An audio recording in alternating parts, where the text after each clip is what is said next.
Esto es una producción de Mindalia Televisión y Mindalia Radio, audiovisuales sin ánimo de lucro de Mindalia.com, para aportar conocimiento y crear conciencia. Mindalia.com, la primera red social de ayuda altruista a través del pensamiento. Estamos aquí en Nerja con Mikel Izarralde, en un día de lluvia. ¿Tú qué impresión has tenido al llegar aquí a Nerja de esta ciudad, de este lugar, de la gente que te estaba esperando? Sí, pues me encanta. Nerja tiene una espiritualidad muy especial y una energía muy especial. Pero no conocía la Nerja lloviendo. Yo que quería el sol, he venido de una granizada terrible y me encuentro aquí, ¡hola!, una lluvia. Hoy tenemos un formato diferente. Como tengo yo el poder del micro... Ya veo tu banda. Pues te entrevisto yo a ti. Bueno, veremos. No, de verdad, en serio, es un honor y una gozada que Ana García Trelles y Foro ACE y Mindalia y el Ayuntamiento de Nerja y la Concejalía de Cultura y Gema García Rojo, ¿es, no? Sí, Gema García Rojo. Hayan contado conmigo y estemos teniendo estos días tan magníficos, ¿no? Sí, Mikel, yo quería, aunque tengamos este formato de entrevista, quería hacerte algunas preguntillas. Bien. Imagino que te lo habrán preguntado todos. ¿Cuándo tú sentiste o que tenías un don? ¿Y cómo te sentiste en ese momento? ¿Cuándo empezaste a asumir que tenías un don y cómo te sentiste? ¿Cómo lo recibiste? Aún hoy, cuando pienso en aquel momento y me hacen la pregunta, me remueve un poquito por dentro.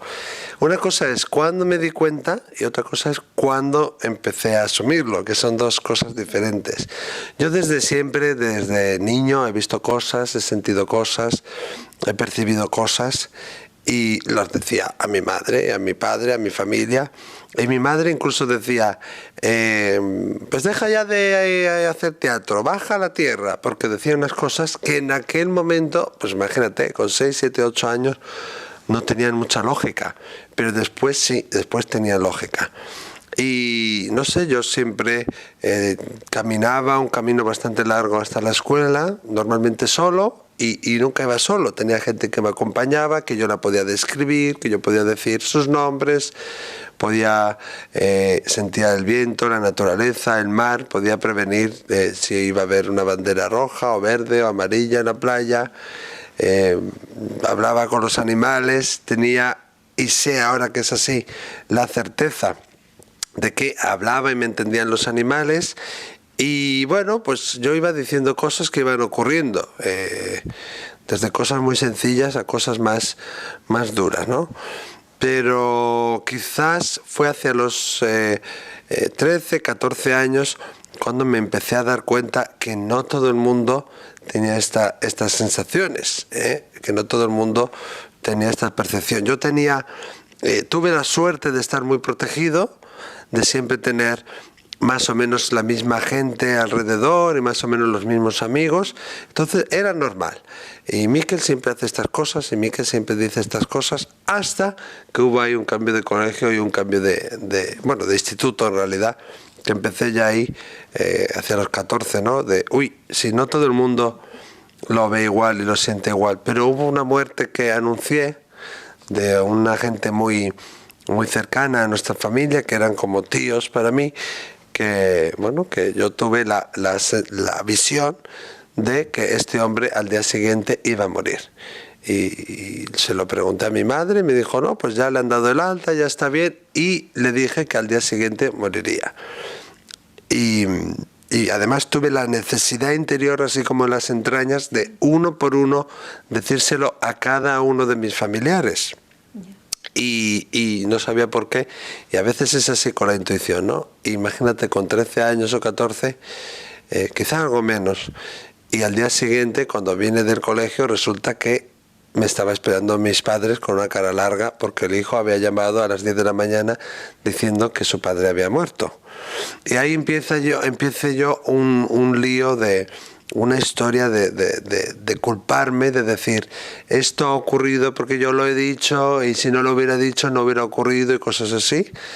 También predije la lotería a una tía mía, una hermana de mi madre, varias cosas, pero hubo esa muerte en concreto que me tocó mucho y algunas más que entonces empecé un poco como a callarme más y a no decirlo tanto, incluso a intentar no tener el don, incluso a intentar no ser visto por nadie y no ver nada y no sentir nada, pero bueno, era mi destino. Muy bien. Era tu destino y tenías entonces 13 años, ¿no? Sí, más o menos. Sí. ¿Encontraste alguna otra persona que te dirigió en este camino antes de Marilyn Rosner? ¿Hubo algún otro maestro que te encontrases previamente? ¿O cómo recibías, cómo tú sentías que tu don se iba afinando o que tú lo ibas manejando? O sea, sí. ¿Cómo sucedió? Porque a Marilyn ya la conociste hace... ¿Con qué edad? En 2003 tenía... Sí. Como en el 2003, pues en unos 24 años 24, tenía yo. O sea, que de 13 a 24 tenemos ahí 11 años que quizás, imagino, no serían los más fáciles porque estaba solo. ¿Te encontraste en ese periodo apoyos? ¿Quién te guió? ¿Quién te pues ayudó mira, en tu don? Sí, pues mira, la hermana menor de mi madre, Begoñita Goenaga, ella me animaba muchísimo. Ella me decía que no estudiara periodismo cuando fui a estudiar la carrera. Incluso antes me decía, tú te tienes que dedicar a esto. Yo ya con 16 años leía el tarot y con 14 la baraja española. Y ella ha sido una de mis grandes apoyos. Mis padres, que aunque nunca me han apoyado porque no entendían, en esa época no me apoyaban, ahora sí, ahora el 200%, no entendían lo que ocurría. Bueno, pero nunca tampoco me negaron que lo que yo decía era verdad. Les daba miedo y sentían temor cuando yo decía ciertas cosas, pero nunca me rechazaron ese don ni nada, ¿no? Y también fueron un gran apoyo. Desde siempre he tenido el deseo de pasar tiempo en las iglesias, con monjas, en cementerios, en las sacristías, y tuve la suerte porque mi familia tenía un negocio de vivero de flores y plantas, y de donde yo soy, pues era mi madre la encargada en toda esa zona de decorar la iglesia con flores, cada domingo, para las comuniones, para las bodas, para todo. Y pasaba mucho tiempo yo con ella en la sacristía. Y también tenía mi madre un tío en Roma, jesuita, que venía a Azpeitia a pasar los veranos, y con él pues yo era el monaguillo de él. Y pasaba mucho tiempo, siempre con animales, eso sí, pero me iba con los animales a la iglesia. Y pasaba tiempo en la iglesia, en la ermita, en el cementerio de las monjitas, con las monjas cantando, bastante tiempo. Era como una búsqueda de esa espiritualidad, y era una espiritualidad que es la que tenía a mano, es la que se me facilitó, es la que yo pude obtener y es la que conocía, ¿no? Pero, y ahí la naturaleza y la religión, o la espiritualidad dentro de la religión, ha sido también un gran maestro, y mucho tiempo en soledad. Yo he pasado mucho tiempo en soledad. Imagínate un chaval de 13 años, o 12 o 15, no es normal que esté con los perros esperando fuera, pero en la iglesia, ¿no? Pues rezando y tal. Yo comprendí que cuando yo tenía una visión o tenía una sensación, mis padres reaccionaban temerosamente porque no sabían cómo parar esto y no sabían cómo prevenirme que yo no sufriera, que yo no tuviera dolor. Pero entendí que si yo decía que estando en la sacristía o estando ayudando a mi madre a decorar la iglesia, que la Virgen me lo había dicho de alguna manera, que yo lo había percibido en la iglesia o que lo había percibido a través de la Virgen, yo entendí que así pues estaban más cómodos y que así no tenían ese temor. Y empecé a utilizar esa jerga y esa manera de decirlo. Hay una mujer en mi pueblo que se llama María José Bermejo, que tiene el don de encontrar gente desaparecida. De hecho, es muy conocida ya, la contratan la policía, los gobiernos, le piden ayuda para encontrar montañeros perdidos. Ahora con estos casos de los niños perdidos, pues ha encontrado muchos niños perdidos y se conocen, mi madre y ella, y siempre me decía mi madre que me iba a llevar con ella para que yo desarrollara mi don. E incluso habló con ella varias veces para que yo fuera, pero nunca llegó a materializarse, pero siempre la he tenido muy presente y ahora tenemos una relación de que yo le mando a gente, ella me manda a gente, según para que sea muy fluida, ¿eh? Muy bien. Y entonces ahora vamos a pasar a Marilyn, porque me gustaría ver un poco los escalones, ¿no? De decir cómo sucede tu camino hasta llegar aquí y ahora, porque como persona que ha acudido a tus conferencias, pues claro, me asombro de ver el consuelo y paz que llevas a las personas, ¿no? Y yo no sé hasta qué punto... bueno, mira, te voy a preguntar esto. ¿Hasta qué punto estás tú consciente de toda la atmósfera que se crea cuando tú estás en una ponencia, cuando tú empiezas a hacer videncia en directo con las personas que están en el salón? Si tú estás consciente de que esas personas vienen con una verdadera sed de respuestas, con un verdadero anhelo, ya no solamente de pensamiento, corazón, sino de alma. ¿Cómo vives tú eso, no? Sí, eso soy muy consciente, ¿no? Que la gente viene a buscar ese consuelo de alma y de hecho de lo que se trata es de darles ese consuelo de alma. Y me preguntan muchas veces en prensa, ¿a qué viene la gente a un medium, no? Y yo siempre les digo, bueno, a tener ese consuelo de alma, ese alivio de corazón, que eso es lo más que hay, ¿no? Pero aún y todo no siempre lo podemos dar, pero se procura, ¿no?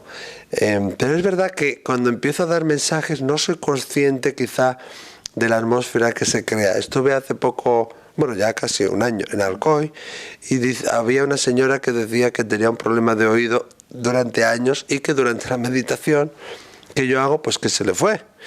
Yo no sé si es verdad o no es verdad, o sea, aún le sigue o no le sigue, pero sí me lo han dicho más de una vez que se crea una atmósfera de paz, una atmósfera como de liberación, de sanación, pero yo cuando estoy dando el mensaje no soy consciente de ello, soy quizá consciente después, pero en ese momento yo veo como una luz o veo una cara que se eleva o una luz encima de alguien o una figura que se resalta, y en cuanto tengo el sonido de la voz de esa persona, ya lo demás no existe, pasa toda la sala a segundo plano. Es como si vieras como un cañón que ilumina algo y el resto quedará en oscuridad. Pero sí es verdad que me lo han dicho más de una vez, pero no sé, yo no soy consciente, o quizá es porque es algo que lo tengo siempre en mi vida. Tú hoy nos decías en la conferencia que tu don, que hasta cierto punto podías como activarlo y desactivarlo, aunque siempre se quedaba ahí como un sonido de fondo, vamos a decir. No recuerdo tus palabras, Miquel. Y mi pregunta es, ¿qué haces para activar y desactivar? Bueno, eso es muy importante, porque si estuviéramos siempre con todos los chakras abiertos y todos los dones ahí activos todo el día, pues nos volveríamos locos. Ahora mismo, antes de la entrevista, veía yo ahí un señor sentado, pero bueno, lo que haces es un espíritu, lo que haces es pues mirar a otro lado y decirle que venga en otro momento. Pero es que, claro, si no, interfiere en tu vida cotidiana y no puedes manejarte. Hay que pedir cita, también, aunque sea un espíritu, hay que pedir cita. Somos nosotros los conductores de este vehículo y ponemos las normas nosotros. No podemos dejar que eso nos domine. Sí. Dentro de lo posible intentamos controlarlo nosotros y tenerlo bajo control. La formación es fundamental. Cualquiera que tenga un don, sea atleta, cantante, lo que sea. Hay que cultivar el don y hay que tener una formación, y eso es fundamental, la formación. Meditación, obviamente.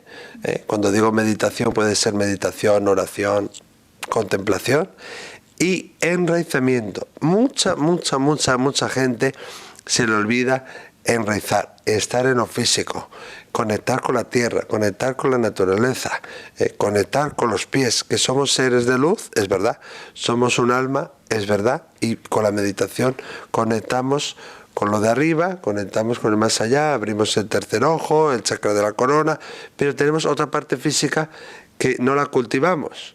Lo importante es que estén los dos en equilibrio para que podamos tener ese control y apagar y encender el interruptor. A veces pues se escapan las cosas, ¿no? El interruptor no siempre hace de filtro, porque es lo que es un filtro, pero a veces entran cosas, ¿no? Pero esas cosas que entran no son malévolas, ni son espíritus perdidos, ni nada, pero es verdad que hay que orientarlos también un poco, ¿no? Porque si no nos volveríamos locos. Ya que hemos hablado del switch on, switch off, ¿no? Podemos hacer un puente con Marilyn. Venga. Quizás Marilyn Rosner. sí, Marilyn Rosner tenga que ver con esta parte de formación que ha sido para ti tan importante. Sí. ¿Y qué quieres que te diga de Marilyn? ¿Cómo la conocí? Sí, cuéntame, porque tú me has contado que la conociste, te invitó por unos meses, ¿no? Por 6 meses o algo así, y que te quedaste varios años. 2 años. 2 años. Bueno, y sé que viajas frecuentemente a Toronto y que mantienes un contacto muy próximo a ella, ¿no? Pero imagínate a alguien que va por 6 meses y se quedan 2 años. Algo te engancharía, ¿no? Claro, desde el primer momento. Bueno, yo primero tengo que decir que la vi una vez en Antena 3. Sí. Y sentí una conexión, una cosa terrible, la vi nada, como 2 o 3 minutos. Y pensaba que era estadounidense. Y siempre decía, tengo que conocerla.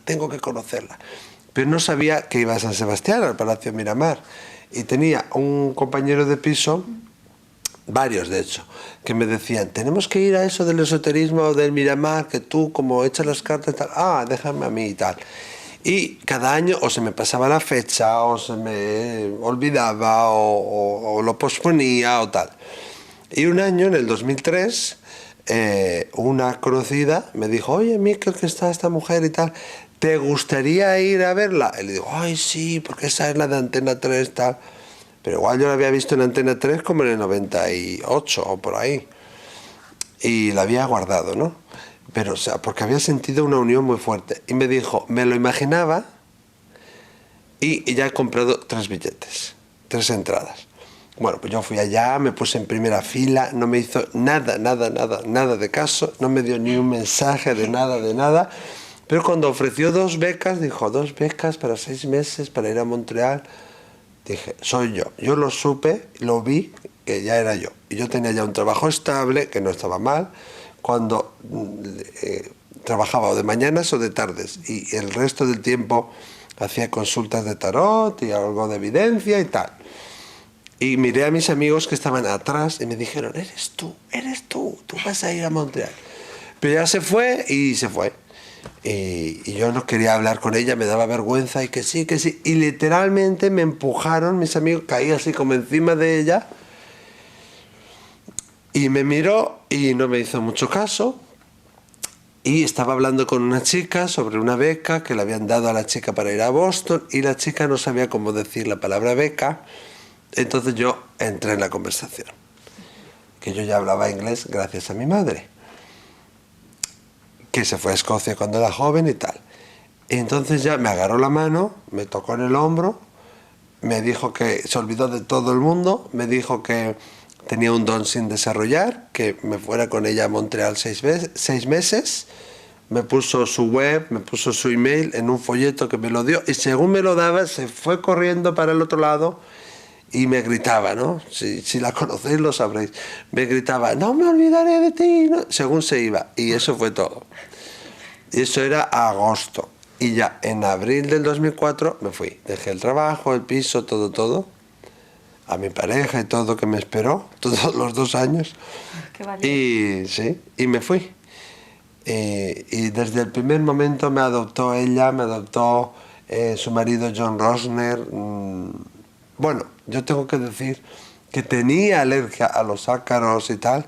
Dormía en un colchoncito así fino en el suelo, encima de una moqueta antiquísima, rodeado todo de libros antiquísimos, que había así varias paredes que me rodeaban de libros, y nunca tuve ningún problema de salud mientras estuve allá. Y desde el primer día que me senté en un círculo, veía cosas, me venían datos, veía información. Desde el primer momento, ya casi desde el primer mes, me puso a dar clases. Empecé a trabajar con John Rosner, también en su despacho. Fue muy importante, obviamente, pero no fue mi profesora. Es, como dice ella, ¿no? Es mi tía canadiense, es mi segunda madre. Tenemos una unión muy fuerte, hablamos todos los días, como, no sé, 20 veces. Ella me manda un email, te quiero mucho, yo le mando un email, guapa, y hablamos así. Y cuando vine a San Sebastián la llevo en moto a Igueldo y vamos ahí. Es muy divertido porque ella va gritando, chillando y diciendo mantras. Tenemos una conexión muy especial. Mis padres tienen también con ella una conexión especial, también con Sister Leona, que es la monja que vive con ellos. Es algo muy, no sé, es algo de otro mundo, literalmente hablando. Sí, y desde el primer día que llegué a Montreal, en las clases de ella y en las de otros profesores, Irene Garó, Harley Monte, que había más clases allá, desde el primer momento empecé a ver y sentir cosas y bueno, tengo un diario escrito de todo lo que viví allá, que un día espero que sea un libro. Bueno, pues a ver si te pones las pilas y nos enseñas el libro, porque sí, realmente, mira, estás desvelando algo que es una enseñanza organizada dentro del mundo del mediunismo, porque parece sí, que esto del mediunismo, alguien nace, sale por ahí no. con una formación intuitiva que le forman los guías espirituales y ya está. Ya. Por lo que estamos viendo, tú estás describiendo un cuerpo de enseñanza organizado y de práctica también, sí. ¿no? Después, cuando vine aquí, fui a Inglaterra, a la Unión Espiritualista Británica, donde hice varios cursos. No hice su formación porque te tienen que elegir, eligen 60 personas al año. Me invitaron para hacerlo, pero era 3 años, cada viernes ir a Inglaterra. Bueno, era un lío, yo ya tenía mi centro. Entonces, en mi centro, en Izarpe, también tenemos una formación afiliada con Montreal. Ah, qué bueno, ¿ves? Eso Sí, no lo sabía, sí, Miquel. sí. O sea, que tenéis una escuela tipo la de Harry Potter en Montreal, esto en Bilbao. Toma ya. En Donosti, en San Sebastián. ¡Ay, qué lío! En Donosti, bueno, tú me entiendes. Sí. O sea que, en Y realidad... un pedacito aquí en Nerja también. Sí, eso espero, ¿eh? Entonces, me gustaría más que nos hablaras de este cuerpo de enseñanza. O sea, un poco cómo está organizado, qué niveles tiene, qué asignaturas, cómo trabajáis. Un poco qué es lo que nos quieres comunicar sobre la escuela de Montreal que tiene ahora esta delegación en San Sebastián, en Sí. Donosti. Sí, funcionamos nosotros un poco diferente. Nosotros tenemos 3 áreas, ¿no? Tenemos el área de sanación, el área de adivinación y el área de psicología. Entonces, en las diferentes áreas hay varias optativas y varias obligatorias, y después hay que llegar a un mínimo de créditos, que son 540 créditos, que dependiendo de la experiencia pasada del alumno, también le puede sumar créditos, ¿no? Y en Montreal funciona diferente. En Montreal hay dos ramas, vamos a decir.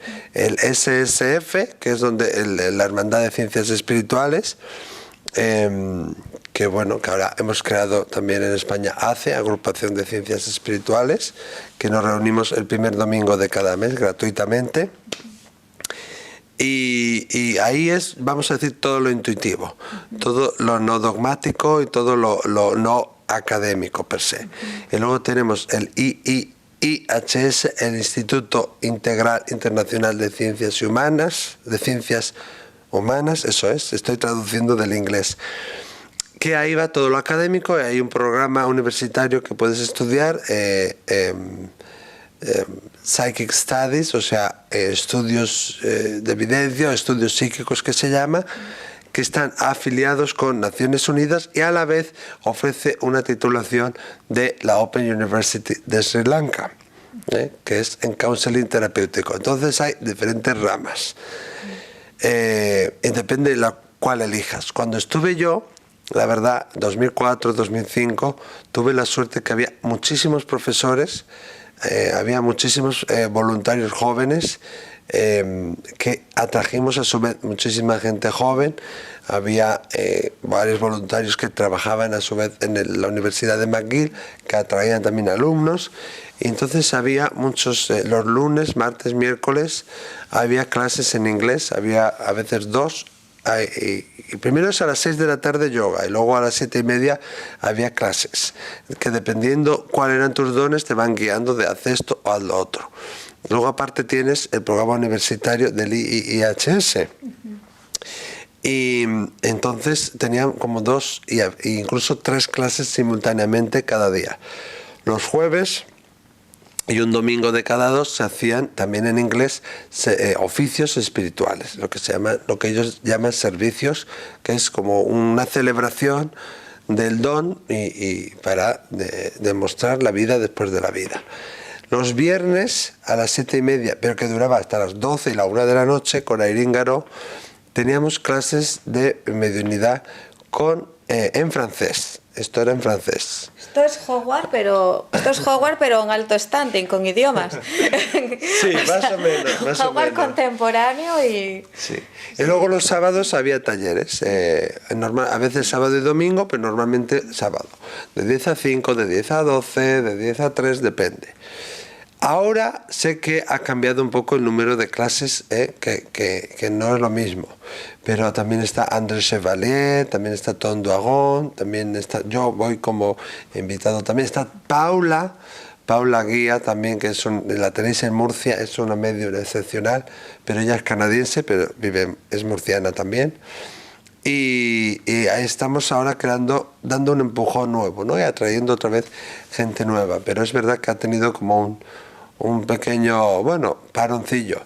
Pero entonces depende, hay astrología, hay lectura de manos, hay obviamente desarrollo de la mediunidad. Con John Rosner, que ahora eso se ha perdido porque se ha ido al cielo, había unas clases excepcionales de judio-cristianismo y religión comparativa, excepcional.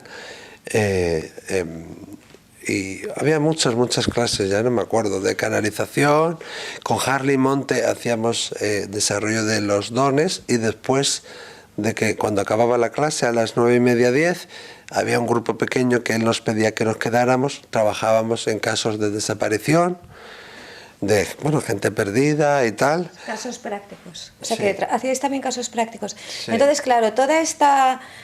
Ahora mismo tú sabes Eso que hay fue todo- mi sí. experiencia, ahora esta es un poco diferente. Sí, bueno, pues lo primero, felicitarte porque hayas traído, invitado esta posibilidad aquí en España. Sí, gracias. Porque realmente el problema que creo que tenemos un poquito es que hay muchas personas con dones, pero que realmente no han seguido la formación. Entonces, Claro. el don no es... puede estar un poco opaco, muy O que opaco. no están enraizadas, también puede ser. Sí, también pueden desequilibrarse, pero no solamente eso, sino que a la hora de comunicar o transmitir mensajes o dar guía, pueden también estar haciendo una proyección de su ego, Sí. en fin, al no haber una O de formación... sus deseos. Sí, es muy importante tanto lo que percibimos como Sí. cómo decimos las cosas, ¿no? Si nosotros, la verdad, no es porque lo haya puesto yo, pero hay una formación bastante completa. Si la persona ha trabajado con duelo, con pérdida, con traumas, con gente, si la persona ha trabajado, se ha hecho tai chi, lo que sea, todo eso le puede dar créditos, que hay tutorías los martes para que los alumnos consulten sus dudas y mirar sus cosas y tal. Y luego, pues tienen varias ramas. Pues está el Reiki, está en el área de sanación, por ejemplo, está el Reiki, está diferentes opciones, el Amadeus, está el toque terapéutico que se llama, y está también la matriz del corazón. Los alumnos tienen que elegir uno de ellos. No los 4, sino uno, el que les apetezca. Si tienen de antes esa energía o si ya traen de antes reconexión o lo que sea, no necesitan hacer esto. Si tienen una sanación o una técnica de sanación que ya está reconocida y que ya está un poco insertada, no necesitan hacer el área de sanación. Quizá tendrían que hacer un pequeño examen, pero nada más. En el área de adivinación tenemos 6 opciones de las que hay que elegir una. Que tenemos Tarot 1 y Tarot 2, que es arcanos mayores y menores. Tarot 1 y lectura de manos, quirología, es decir, arcanos mayores y quirología. Tarot 1 y numerología, quirología y numerología, astrología o grafología. Hay que elegir una de esas opciones también. Y en el área de adivinación también está el curso de Círculo de Mensajes, que es las clases prácticas de desarrollo de la intuición que doy yo con ayuda de una persona. Y luego está el área de psicosociología y psicología transpersonal, que algunas personas tienen que hacer, depende, si quieren dedicarse a la sanación o al trabajo con traumas. Hay algunas personas que es casi obligatorio, aunque no obligatorio del todo, el curso de sanar al niño interior, y luego está el psicosociología y psicología transpersonal, que nos ayuda a cómo decir los mensajes, a cómo dar los mensajes, a cómo afrontar las cosas, a cómo identificar cuando una persona pues tiene otro problema o una persona tiene una ansiedad, y no decirle burradas a esa persona de que tiene un espíritu, tiene tal, pero también para tener pautas simplemente con el comportamiento de la persona, saber más o menos qué es lo que le ocurre y poderlo derivar a un profesional adecuado. Entonces, cuando completamos todo eso, que cada curso tiene su examen, cuando tenemos los 540 créditos, después hay un examen final, que es hacer una consulta a alguien que no conoce, 1 o 2. Y eso lo pueden repetir tantas veces quieran. Entonces, depende de lo que demuestren en las clases y en el examen, que no lo corrijo solo yo, sino que hay 4 o 5 personas que lo valoran, pues ahí se llevan el título de Ciencias de la Intuición, con mención especial en sanación, o en videncia, o en mediunidad, o en 2 o en 3, depende de lo que hayan demostrado. Y dependiendo de ese examen, después reciben también el título de Montreal. Ah, qué interesante. Y que, muy completito. No, muy completo, porque además pone un orden y da la posibilidad a que se trabaje todo esto de una forma equilibrada, porque tú sabes, o sea, hoy en día aparecen y puedes muchos, organizarte además y tomarte el tiempo que necesites, puede ser 2 años como 10. ¿no? Y la persona que hace la formación también es una gran ayuda, porque tener un don y no conocerlo, no saber cómo funciona, es como tener un Ferrari sin carnet de conducir, más o menos, ¿no? Sí, más o menos. Bueno, Miquel, ¿nos puedes decir cómo podemos localizar esta formación, esta universidad de estudios mágicos? Sí. ¿A dónde nos dirigimos? Bueno, pues en la web, que hoy en día tenemos todos web, ¿verdad? isarpe.org. I de Italia, Z de Zaragoza, A de Aragón, R de Roma, P de Portugal, E de España, .org, 943 10 31 62, 10 31 62. Fácil, ¿verdad? Sí, 943 delante. Claro. Bueno, ahora te voy a hacer una pregunta que tiene que ver con la conferencia de esta mañana. Nos comentabas que en realidad es algo que dicen todas las místicas, tanto de Oriente como de Occidente, incluso la física y la mecánica cuánticas, que todo está sucediendo al tiempo y que es por esta razón que tú puedes ver o estar en contacto con las presencias, ¿no? Y darnos sus mensajes. Sí. Entonces, cuando tú estás en un salón que está lleno de gente... Así estaba la sala. Así. Tú imagínate, por cada persona, 4, 5, 6, 8 personas que vienen, suben y bajan, vienen, tocan, hacen luces, hacen sensaciones, te llama la atención, ¿no? Para decir, aquí. Tú imagínate, ¿cómo estaba la sala? Sí, ¿no? Y tanto que hubo algún problema con el sonido y recuerdo, ¿Ah, sí? ¿Qué con- problema? sí, cuando Miguel, cuando estaba sonando el vídeo tuyo, Ah, bueno. sí, el audio. Muchas veces cuando los espíritus se comunican, bueno, estallan las luces y pasan cosas que se ponen en marcha solas y cosas así. Pero eso es normal. Entonces, tú cuando llegas a la sala y la ves tan llena de cuerpos, ¿De cuerpos? de este nivel y de cuerpos de otro nivel, porque claro, todos son cuerpos, ¿no? Sí. ¿Cómo te las arreglas para no confundir los espíritus de unos y de otros? Porque no se estarán así quietos y de brazos cruzados y tú no les dices...